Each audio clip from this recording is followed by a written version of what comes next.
Welcome back to the deep dive. Today, we are doing something a little different. We aren't looking at a news article or a trend piece. We are opening up the books, specifically the NISM Series-X-A certification material. The official stuff. The official stuff. And we are staring right at the section that I know for a fact makes a lot of people sweat. I know which word you mean. We are tackling Chapter 2, Time Value of Money. It is good to be here, and I have to intervene immediately. You used the word sweat. I did. That is the exact reaction we need to dismantle today. This chapter isn't a monster. It is the backbone. The backbone. That's a strong claim for a chapter full of exponents and, Greek letters. It is the only claim that fits. I mean, Think about it. If you remove the time value of money, or TVM as we'll call it, from finance, the entire structure just collapses. Collapses how? You can't price a stock. You can't value a bond. You certainly can't figure out if your insurance policy is a scam or, a savior. If you understand this chapter, you don't just pass the exam. You basically learn the language of every single asset in the world. Okay, I appreciate the big picture sell, but I've flipped through the source material you sent over. I see formulas. I see 1 + r raised to the power of n. I see sigma signs. I'm entering this with a mix of excitement because, yes, I want to pass the exam, but also some serious intimidation regarding the math. I feel like I need a degree in calculus just to calculate a loan payment. And that is the common misconception, and it's why people fail. Really? Yes, they try to memorize the calculus instead of understanding the logic. So here's our mission for this deep dive. We are going to strip away all that complex notation. Okay. We aren't just going to memorize, we're going to visualize. We're going to cover every single formula, every variable, and every calculation method mentioned in the text, but we're going to do it in plain English. Thank goodness. By the time we're done, you won't just be ready for the exam, you'll be looking at your own bank account differently. That is a bold promise. I'm holding you to it. So let's start at the very beginning. Section 2.1 covers the core concept. The foundation. The text poses a question that frankly seems a bit insulting to my intelligence. It asks, if I offer you 100 rupees right now, or 100 rupees 1 month from now, which one do you take? It's not insulting, it's foundational. Humor me. What's your gut instinct? I take it now, obviously. Obviously. That word is doing a lot of heavy lifting there. Why is it obvious? Because it's money. I want it now. I might need to buy lunch. Or maybe you won't be here in a month to give it to me. There's a risk. Exactly. The text actually codifies those feelings. It gives 2 specific reasons for why everyone picks now. The first is exactly what you said. Instinctive preference for current consumption. So, human nature. It's human nature. We are wired for instant gratification. We want to buy things today, not wait until next month. It's as simple as that. Okay, so reason number 1 is that humans are impatient. Got it. Essentially, yes. The second reason is the financial one. And for the exam, this is the critical one. It's the investment opportunity. Ah, okay. If you take the 100 rupees today, you have the ability to invest it immediately, even if it's just a savings account earning a tiny, tiny bit of interest. So the logic is that 100 rupees today will physically transform into, say, 100 rupees and 50 pays in a month if I invest it. Precisely. Therefore, 100 rupees now is mathematically worth more than 100 rupees in the future. They are not equivalent numbers. Right. So if I ask you to wait a month, I'm asking you to forego that growth. I have to compensate you for that delay. That compensation is what we call interest or return. I see. The source defines this really clearly. It says, money available at the present time is worth more than the same amount in the future because of its potential to earn returns. That distinction is important. It's not just inflation eating the value away, which is what I always thought. It's the lost opportunity to grow it. That's the key. Now, the source material has a did you know box 1.1 that I found surprisingly interesting. It goes way, way back into history. I love that box. It reminds us that this isn't some modern banking invention. Exactly. It's ancient. Yeah, it mentions records from 5,000 BC Mesopotamians, Hittites, Phoenicians, Egyptians.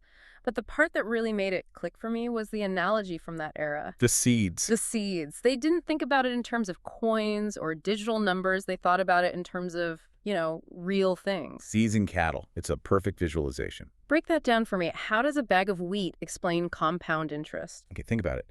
If you have a bag of seeds today and you loan it to your neighbor, what are you giving up? I'm giving up the chance to plant them myself. Right. But a planted seed isn't static, is it? It grows. It yields a plant, which produces more seeds. So the interest isn't some arbitrary fee that a banker invented. The interest is literally the extra seeds that would have grown from the ones I lent out.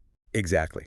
That biological growth was the earliest, most intuitive form of interest. It made sense to everyone. If I give you seeds now, I expect more seeds back later because of what those seeds could have produced in the meantime. That's the time value of money in its purest form. It is. And the text makes a great point based on this. It says, since money has time value, it is not possible to compare cash flows received in different time periods. You can't compare the seeds today with the seeds next year directly. No, you have to adjust for that biological growth. They aren't the same thing. That actually makes the math feel a lot more organic. It's not just bankers trying to squeeze money out of you. It's a law of nature. It really is. Okay, speaking of the math, Box 1.1 also lays out what it calls the points that need to be noted when time values are involved. This feels like the rules of the road for the rest of the chapter. They are the 4 pillars. And for anyone listening who is prepping for the exam, you need to mentally flag these 4 points. They define the terminology you'll see in every single question from here on out. Let's unpack them one by one. Point 1 talks about discounting. I always found this term counterintuitive. When I hear discount, I think of a sale at a clothing store. Forget the clothing store. In finance, discounting is the process of looking backward. It's time travel. Time travel, I like that. If you have a future inflow, let's say money you expect to get in 5 years, and you want to know what is worth today, you discount it. So you reduce it. You strip away the interest it would have earned to get back to the core value right now. And the rate you use to do that, shrinking. That's the discount rate. So discounting equals shrinking the future back to the present. Correct. And point 2 is the exact opposite. Compounding. Yes. Compounding is when you have money today and you want to know what it will be worth in the future. You're projecting forward. You increase it using a compound interest rate. So discounting brings you back to the present. Compounding pushes you into the future. Okay, simple enough. Discounting is reverse. Compounding is forward. Now, point 3 seems like a general rule of thumb. The later the cash flow, the lower its value today. This is intuitive if you think about that seed analogy again. Okay. If I promise to give you a bag of seeds in 5 years, that is way less valuable than if I give them to you in 1 year. Because if I get them in 1 year, I have 4 extra years to plant them and grow more and more seeds. Exactly. You have 4 more harvests. The text compares Rs 100 in 1 year versus Rs 100 in 5 years. The one coming in 5 years has been stripped of 5 years of growth opportunity. Its value today is tiny compared to the one coming next year. Right. Now, point 4. The higher the discount rate, the lower the present value. This is the one that trips people up. I feel like higher rate usually sounds like a good thing. In investing, yes. When you're earning it, a higher rate is great. But in discounting, no. You have to flip your brain. How so? Imagine the discount rate is the opportunity you are missing out on. Let's say you have an amazing opportunity to earn 20% somewhere else, a really high rate. Okay, a 20% return, I'd take that. Of course. So now, waiting for my money, which is tied up somewhere else, is very painful for you. Because I'm missing out on that 20%. Right. The cost of waiting is incredibly high. So the value of my future promise drops in your eyes. You'd think, if I have to wait and I'm missing out on 20% gains, this future money better be huge or it's worth almost nothing to me today. I see. The higher the rate I could be getting, the less I care about the money you've promised me in the future. Precisely. The text gives a concrete example here. Yes, let me read it. It says, consider 1,000 rupees received in 3 years. Right. So that's the future promise. $1,000 3 years from now. Now, let's look at the rate. If the discount rate is 5%, that 1,000 rupees is worth 864 rupees today. Okay, so it's lost about 14% of its face value. Correct. But now, if the discount rate is higher, say 8%. My opportunity cost is higher. Yes. And that same 1,000 rupees is now only worth 794 rupees today. Wow, so as the rate went up from 5% to 8%, the present value went down from 864 to 794. Correct. Because a higher rate means you are missing out on more growth elsewhere. So the future money looks less attractive by comparison. Always remember, discount rate and present value move in opposite directions. Like a seesaw. Exactly like a seesaw. One goes up, the other goes down. Seesaws, seeds. We're building a good visual library here. Before we get into the heavy formulas, the text lists 4 parameters or variables that define every single TVM problem. I feel like we should list these out so we know what tools we're working with. Definitely. Every problem in this exam will have some combination of these 4 things. If you can identify these 4 in the question text, you can solve it. What's the first one? Number one, cash inflows or outflows. Simple question. Are you getting money or paying money? And is it a single lump sum or is it a stream of payments like an annuity? Okay, so what money and in what form? What's number two? Number two, rate of interest. This is the percentage. Now flag this for the exam. It can be called the compounding rate, the discount rate, the cost of capital, or the reinvestment rate. So lots of names for the same thing. Don't let the different names confuse you. It's the R in the formula. Got it. Number three. Number three, time period. How long? Is it years, months, days? The N. And the last one. Number four, frequency. This is the silent killer in exams. This is where the trick questions live. Why is that? It asks, is the interest calculated annually, quarterly, monthly, daily? The frequency of compounding changes the entire calculation. Okay, so cash flow, rate, time, and frequency. We have our pillars, we have our variables. Let's move to section 2.2.1, present value. The text defines this as the amount you would pay today for a cash flow that comes in the future. Right. It brings the future down to today's price. Think of an insurance policy. If an agent promises you a lump sum of 10 lakhs in 10 years, present value tells you exactly what that promise is worth in today's rupees. It tells you if you're getting a good deal or if you're being ripped off. And the text notes that there are two ways to calculate this. Yes, for a single flow or a regular cash flow. And here comes the first formula, the single flow formula, PV, E, FV, 1 plus RN. Let's visualize that. Don't just read it. Picture a fraction. You have the future value, the FEV, on top. That's the numerator. The big number you get later. Yes. And on the bottom, the denominator, you have 1 plus R raised to the power of N. So R is your rate of return for each period, and N is the number of periods. Correct. And because that 1 plus Rn is on the bottom, you're dividing. You're dividing that big future number by a growth factor. The bigger the rate, R, or the longer the time, N. The bigger the bottom number gets. And when you divide by a bigger number, the result gets smaller. Exactly. That's the shrinking effect of discounting we talked about. That makes sense for a single lump sum. But the text immediately complicates things. It asks, what if it's not just one payment? What if it's a stream of payments? The regular cash flow. Yeah, the formula the text provides here is, well, it looks like an alien language. I know the one. PVCEACAR. Just reading that out loud made my head hurt. And that is a perfectly normal reaction. Here is the mentor advice. Do not try to memorize that complex algebra string if you don't have to. Oh, thank God. You need to recognize the structure for the exam, yes. You need to know that it involves C, the cash flow, multiplied by some big discount factor. But in the real world, and often in the exam logic, you can solve this by understanding what it represents.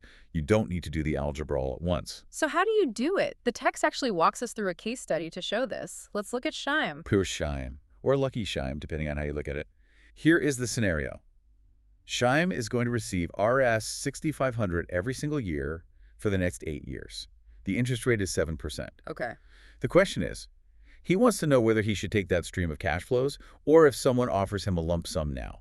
Basically, what is this stream of future checks worth today? So instead of using that terrifying formula, how do we break it down? You treat each year as its own separate tiny problem and just add them all up at the end. Okay, so year one. Year one, you take the 6,500 he gets and you divide it by 1.071. That shrinks it a little bit. Right. Year two, you take the next 6,500 and you divide it by 1.072. That shrinks it a little more because it's further away. Makes sense. You do this all the way to year 8, where you divide that final 6,500 by 1.078. Then you just add up all 8 of those individual results. The text gives us the final equation string in the result. It says the total is RS7813.44. Correct. Now, stop and think about what that number means for a second. Okay. Shyam is receiving RS7 6,500 8 times. That's a total of, what, 6,500 on 8? 52,000 rupees in total checks he'll get. Right, 52,000. But the present value is only roughly 38,800.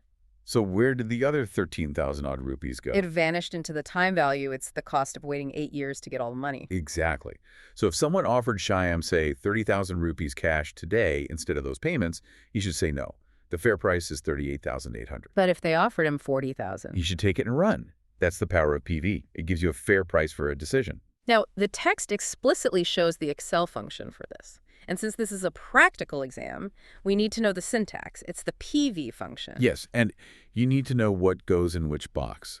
If you are sitting at a computer or imagining the exam screen, the function is PV. The text shows a screenshot of the function arguments box. The inputs are. First, rate. That's our 0.07 for 7%. Then TRIA, number of periods. That's 8 for 8 years. Correct. Then PP. That's the payment per period. Okay, so 6,500. But wait, hold on. The text says to enter it as negative 6,500. Why negative? Great catch. This is a quirk of all financial calculators in Excel that you have to understand. Cash flows have direction. What do you mean, direction? Think of it like a wallet. If money is coming into your wallet, it's positive. Yeah. If money is going out of your wallet, it's negative. Okay.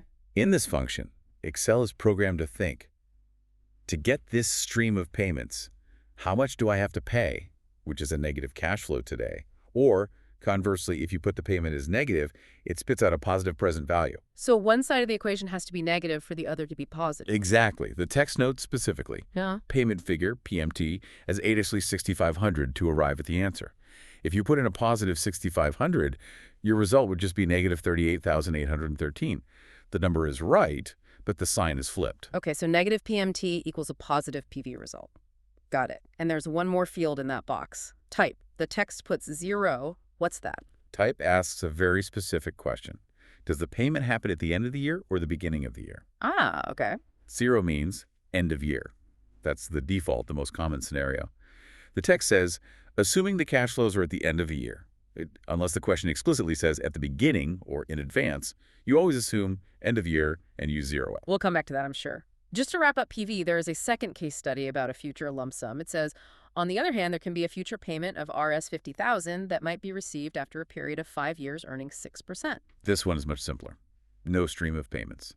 Just one big pot of gold waiting for you in 5 years. So we go back to our first simpler formula. Yes. 50,000. Ugh. 1.065. And the calculation gives you ART at 37,362.91. Correct. So a promise of RSS 50,000 in 5 years is actually only worth about RSS 37,362 today.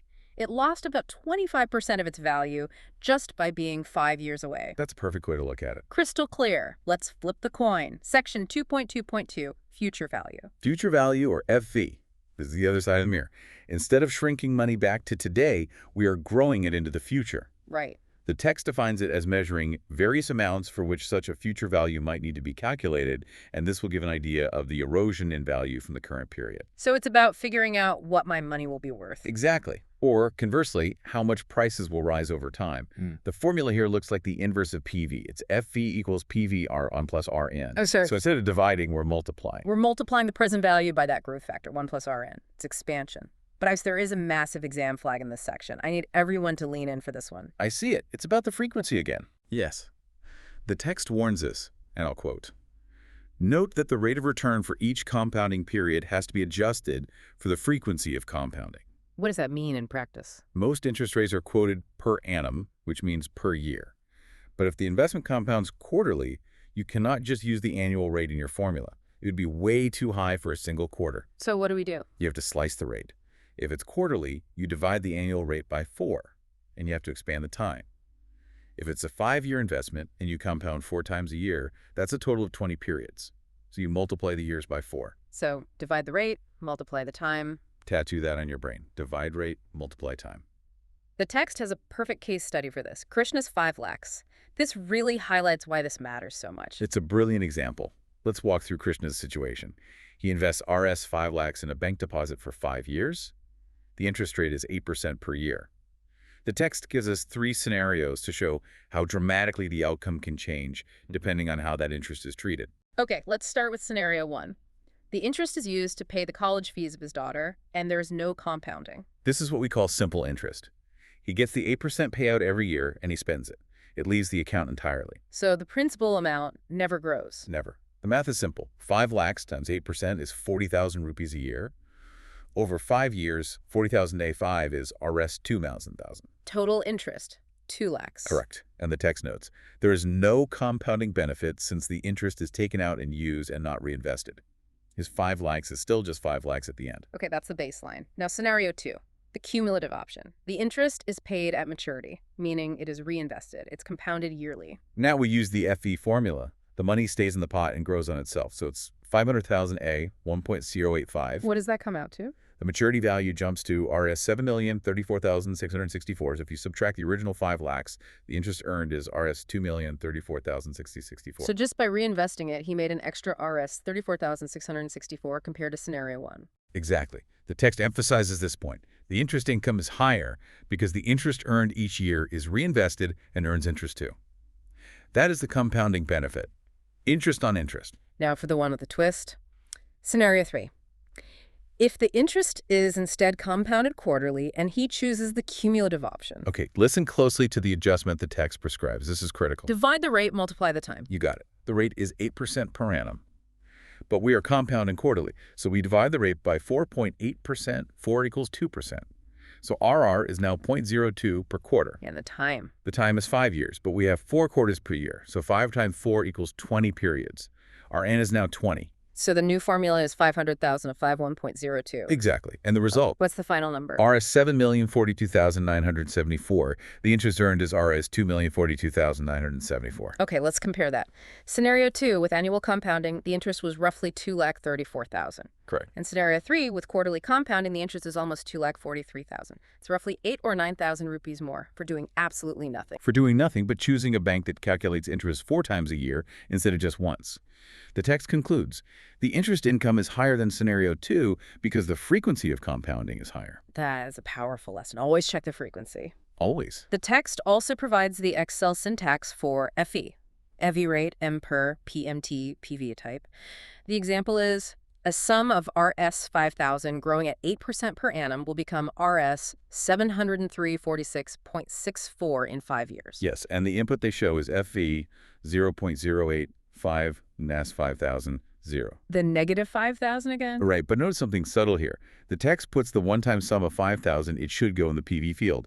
PMT is for recurring payments. So it's a slight inconsistency in their example. It can be. The math works out because the other field is 0. But for the exam, remember the rule of thumb. PMT is for recurring payments, like an SIP. PV is for a one-time lump sum investment.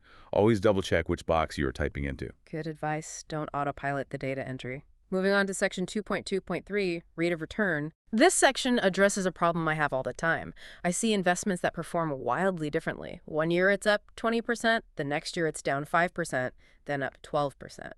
How do we compare that messy reality to a nice, steady, fixed deposit? You need a standardized measure. You need to smooth out the bumps. That is where CAGR comes in, the compounded annual growth rate. Okay. The text describes it as the underlying compound interest rate that equates the end value of the investment with its beginning value. What does that mean in simple terms? It basically pretends the investment grew at a steady, constant, smooth rate every single year, even if the reality was a total roller coaster. It lets you make an apples-to-apples comparison between different investments. I see. The text gives the formula, CAGR, FEPV, 1 and 1. Let's visualize that again. It's end value divided by beginning value. Then you take that result and raise it to the power of 1 divided by the number of years, and finally you subtract 1 from the whole thing. It sounds complicated. It's just asking a simple question. What multiplier, if I apply it n times, turns my start value into my end value? Let's do the first example from the text to make it stick. Rs 100 grows to Rs 120 in 2 years. Right. Step 1, divide n by beginning. 120 100 equals 1.2. Okay. Step 2, raise to the power of 1n. Here n is 2. So we need the power of 12, which is the same as a square root. Got it. Step 3, subtract 1. So 1.2, 0.5. 1. The result is 0.095 or 9.5%. The text also mentions you can use the rate function in Excel for this. Yes, rate n per PMT PV FE. So that would be rate to core and NX 100, 120. The empty space is for PMT since there are no recurring payments. And again, notice the negative on the 100. Money out your investment, money in your return. It gives you 9.54%. Now look at the mutual fund example. Assume that Rs 10.50 was invested in a mutual fund and redeemed for Rs 12.25 at the end of 3 years. Same process using the formula. 12.25, 10.5 to rise. That's your ratio. Then raise it to the power of 13 since it's 3 years. Then subtract 1. And the result is 5.27%. 5.27%. That's the smoothed out annual return. That seems straightforward. But the next example in the text. This is where I feel a trick question coming, and I know students get this wrong constantly. An investor purchased mutual fund units at an NAV of Rs 11. After 450 days, she redeemed it at Rs 13.50. What is her compounded rate of return? The 450 days. That's not a clean number of years. This is the fractional compounding period curveball, and it's a classic exam trap. The formula for CAGR requires n to be in years. So you can't just put 450 in the formula. Absolutely not. If you raise something to the power of 1450, you'll get a number that's almost zero. The answer will be completely wrong. Yeah. You must convert days to years first. How do you do that? We divide by 365, so n equals approximately 1.23 years. Okay, so n is 1.23. Now, the formula is FVPV 1n, so we need 1, 450, 365. And if you remember your middle school math, dividing by a fraction is the same as multiplying by its inverse. You flip it, so the exponent becomes 365, 450. Exactly. The final calculation is 13.5011 raised to the power of 365, 450. Then subtract 1. What's the final answer? 18.07%. Notice how important that time conversion is. The text is very specific here. It says, convert the days into years by dividing by 365. It's a direct instruction. Section 2.2.4 connects this to something everyone listening probably has, EMIs. Periodic investments or payouts. Yes, this is where it gets very practical. EMI stands for Equated Monthly Installment.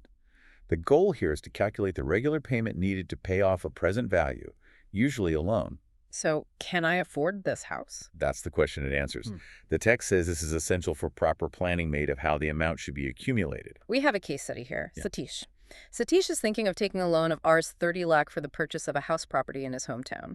The current rate of interest is 6.5%, and the 10-year is 20 years. We need to find the EMI. Okay, before we even touch the Excel formula, what's the first thing we have to do? The variable adjustments, Yep. the frequency rule. Correct. EMIs are monthly. So the text breaks it down clearly. First, the rate. It says interest rate would have to be divided by 12 because the period for this is monthly. Yeah. So 6.5%, 12, that's roughly 0.54% per month. Right, and ampere, the time. It's 20 years. The text says the period of payment is monthly, so this would become 240 months. 2812. And the PV, the present value, is the loan amount, 30,000. Now we're ready. The Excel function is PMT. PMT rate, M per PV. So we input PMT, 0.06512, 240, anno, cleave, 300, 000. And the result is RS 22,367.1. So Satish needs to budget for roughly Rs 22,367 every month. But the text does something interesting here. It applies a sensitivity analysis. Yes, this is very useful in real life. It asks, what if the interest rate falls to 6.25%, just a tiny 0.25% drop? Let's run the new math. PMT is 0.062512, 240, NAG is 300, 30,000. The new EMI is Rs 21,927.85. Oh, wow. That's over 1 lakh rupees saved over the life of the loan. Exactly, as the text notes. This shows that the EMI will fall to around Rs 21,928 when the interest rate falls by 0.25%. It's a great way to see how sensitive these long-term loans are to even tiny changes in interest rates. Next up is section 2.2.5, period of the loan, or NPER. This is for the reverse situation. It's when you know how much you can afford to pay each month, but you don't know how long it will take to be debt-free. Right. You're solving for time, the N. The text says there are times when a person would like to know the time period within which they would be able to pay off an amount. The example given is a loan worth Rs 5 lakh. The affordable EMI, or PMT, is Rs 12,000 per month, and the rate of interest is 8%. Okay, so we use the NPR function in Excel. NBER, rate, PMT, PV. So the input is NPER, 0.0812, match 12,500,000. And notice again, rate is divided by 12. PMT is negative because you were paying it out. PV is positive because you received the loan amount. And the result is 48.97. That 48.97 represents months, not years. Right. So if you divide that by 12, it's roughly 4 years and 1 month. The text says the result is 48.97 months. This gives a clear idea about the time period in which the payment would be complete. This is a great tool for goal setting. You can ask, if I scrounge up an extra 2,000 rupees a month, how much earlier will I be free? NPER tells you exactly that. Now we move to a concept that sounds like it's all about retirement. Annuity. Section 2.2.6. An annuity is just a fancy word for a sum of money paid at regular fixed periods. It could be monthly, quarterly, or annually. A pension is the most common example. The text defines 2 types based on the return structure. Yes. First is a fixed annuity. This is where you get fixed returns at regular periods. The text example is a fixed deposit with a bank paying 5.5% per annum. You know exactly what you're getting, no surprises. And the other one? A flexible annuity, or a floating annuity. The text says floating annuities are those in which the returns are benchmarked to inflation or index returns. The annuities paid are not fixed, but change in line with the chosen benchmark. So it's not a guaranteed amount. Correct. But the really important distinction for the calculation, and the text spends a lot of time on this, is the timing of the payment. Ordinary annuity versus annuity due. I always mix these up. Here is the trick to remember it. Ordinary annuity. The payment is made at the end of the period. Think of a mortgage payment. You live in the house for a month, then you pay for that month. Okay, end of the period. Annuity due. The payment is made at the start of the period. Think of paying rent. You pay before you get to live there for the month. Due implies it's due immediately. Start of the period, rent. Got it. Why does that timing matter so much for the math? Think about the time value of money. The text explains it perfectly under the annuity due section. It is more valuable for a person to receive an annuity due because they get the money earlier, which can be invested to earn further return. The opportunity cost again. Always. If I give you money at the start of the year, annuity due, you have a whole year to invest it and have it grow. If I give it to you at the end of the year, ordinary, you lost that entire year's opportunity for growth. Let's prove it with the numbers from the text. The example is RS 5,000 paid out each year for a period of 4 years. The rate of return is 10%. Okay. First, let's calculate the ordinary annuity, so payment at the end of the year. The Excel formula PV has that type field we talked about. For ordinary, the type is 0. Or you can leave it blank, as 0 is the default. Right, so the calculation is PV 0.1 for NACH 5,000 0. The result is RS 15,849.33. Okay, remember that number, 15,849. Now let's do the annuity due with payment at the start of the year. So we change the type field to 1. The text says, the calculation for an ordinary annuity can be done using the PV function, but here in the type column, instead of leaving it blank or 0, the number 1 is entered. Yep, so the calculation becomes PV 0.1 for NACH 5,000. And the result is RS 17,434.26. Wow, that's a significant difference. From about 15,800 to 17,400, that's almost 1,600 rupees more. Just because the money came at the start of the year instead of the end? And the mathematical reason is that extra year of compounding on each payment. Exactly. Mathematically, the annuity due value is simply the ordinary annuity value multiplied by 1 plus R. If you take 15,849 and multiply it by 1.6 for the 10% rate, you get roughly 17,434. It checks out perfectly. The text also briefly mentions annuity tables. Do people still use those? In the age of Excel and financial calculators, rarely. But for the exam, you might see a question that references them, so you should know what they are. So what are they? They're basically a cheat sheet of pre-calculated multipliers. The text calls it a multiple for different rates of interest and varying time periods. You just look up your rate and time period to find a factor. Okay, and the example is to calculate the value of an annuity of Rs 12,000 a year for 10 years at 5%. Right. Using Excel, PV 0.0510 NANDIS 12,000 gives you Rs 92,660. And using the table? Using the table, you'd look up the factor for 10 years at 5%, which the text says is 7.7217. You then just multiply your payment by that factor. 12,000 as 7.7217. And that equals 92,660. Same result. It's good to know it exists, but focus your energy on understanding the Excel logic. We are reaching the final section, section 2.2.7. And this one sounds philosophical. Perpetuity. It sounds like forever, and that's because it is. A perpetuity is a cash flow from an investment that goes on forever. Infinite money. Infinite payments. The text gives examples like certain types of bonds. It says, these bonds are issued by entities, and these are the best example of real-life perpetuity. Or think of pensions payable until the end of life, which we treat mathematically as infinite if we want to be safe in our calculations. But, and here's the mind-bending part. Yeah. The text says it has a finite value today. It does. How can an infinite stream of money have a finite price tag? Shouldn't it cost infinite money to buy an infinite stream of money? You would think so. But remember discounting, that shrinking effect we talked about. Money that you'll receive 100 years from now is worth almost nothing today. Money you'll receive 1,000 years from now is worth microscopic dust. Eventually, the present value of those far-out future payments approaches 0. The tail of the stream becomes mathematically worthless. So the formula must be incredibly complex. Actually, it's shockingly simple. It's the easiest one in the whole chapter. Really? The present value of a perpetuity is just PV equals CR. That's it. Cash flow divided by the discount rate. That's it. The text says the constant stream of a similar cash flow will ultimately lead to the calculation being made as the cash flow divided by the discount rate. All the complexity cancels out. That is deceptively simple. Let's look at the example in the text. A bond pays Rs 10,000 as interest on an annual basis, and this is a perpetual bond. The discount rate is 8%. So we just divide 10,000 by 0.08. What do you get? You get 125,000. The present value is Rs 1,025,000. So if you pay 1.25 lakhs for that bond today, you are effectively locking in an 8% return on your money forever. That is fascinating. We went from complex algebra for an 8-year annuity to simple division for an eternal bond. That is the beauty of TVM. Complexity collapses into simplicity if you wait long enough. So we've covered the history of seeds, the 4 pillars, PV, FV, CAGR, EMI, the difference between annuity, due, and ordinary, and finally, perpetuity. That is Chapter 2 in a nutshell. It is.